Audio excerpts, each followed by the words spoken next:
welcome to the online family program from the Sunshine Coast Health Center. This week's edition is part 3 in a 4-part series about how codependency is better understood from an attachment theory framework. Last week I talked about how codependency fell out of favor in the field of psychology. It did not stand up to investigation. And this week I'm going to give a brief history on attachment theory. So attachment theory was first developed in the 1950s by John Bowlby.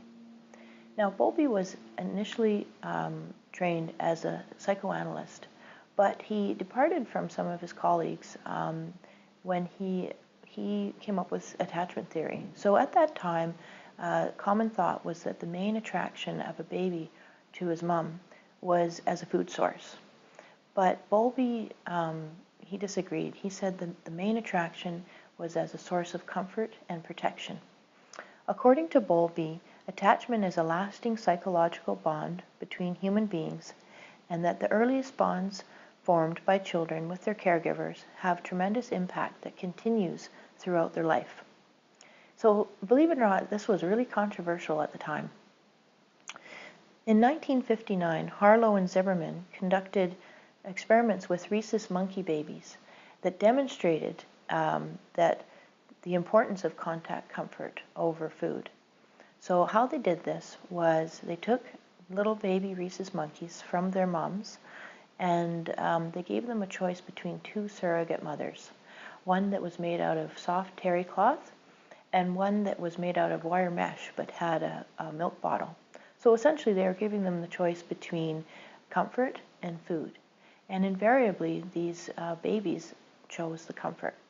So this really bolstered up Bowlby's attachment theory.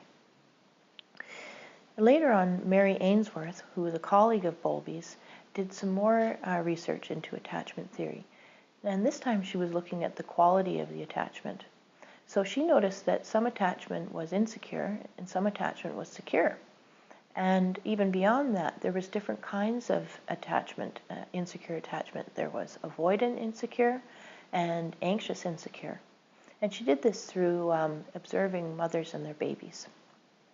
In the 1980s, Hazan and Shaver began doing research applying attachment theory to adult romantic relationships.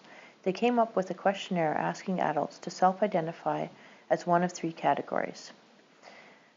So when you look at these, see if you can categorize yourself in one of these 3 categories.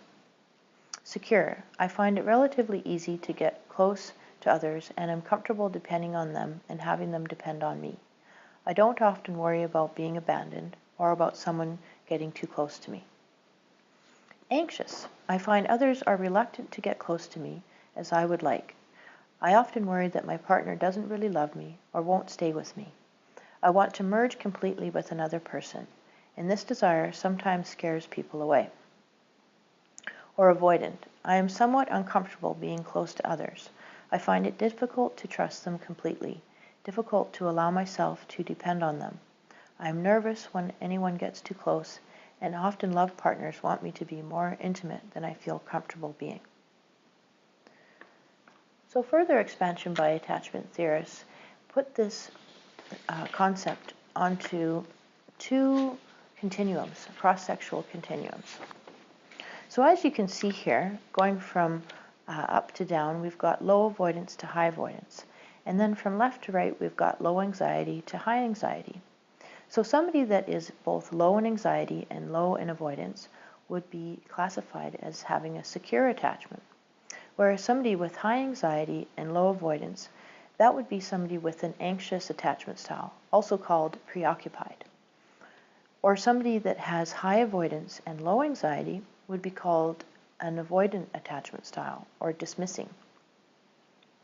And then if they both have high anxiety and high avoidance, this would be called either disorganized, because it's a mixture of the 2, or fearful avoidant. Looking at adult relationships from this framework makes behaviors that would be classified as codependent more understandable and not in need of that label. We can see them as proximity-seeking behavior. Now the question is how to seek attachment in effective ways. Looking at people who are securely attached can give good examples. If you found during that questionnaire that you were leaning a little bit towards the anxious style, a good way to be more secure is to reassure yourself and try not to make decisions out of fear. Now, if you were leaning a little bit more towards the avoidance style, then what you'd want to do is push yourself to get a little bit closer to people and open up to them a bit more. Obviously, dealing with addiction in relationship creates a lot of insecurity, so getting some outside help is probably a good idea. Thank you for joining us this week for the online program at the Sunshine Coast Health Center. And next week I'm going to talk about attachment theory from a meaning-centered approach.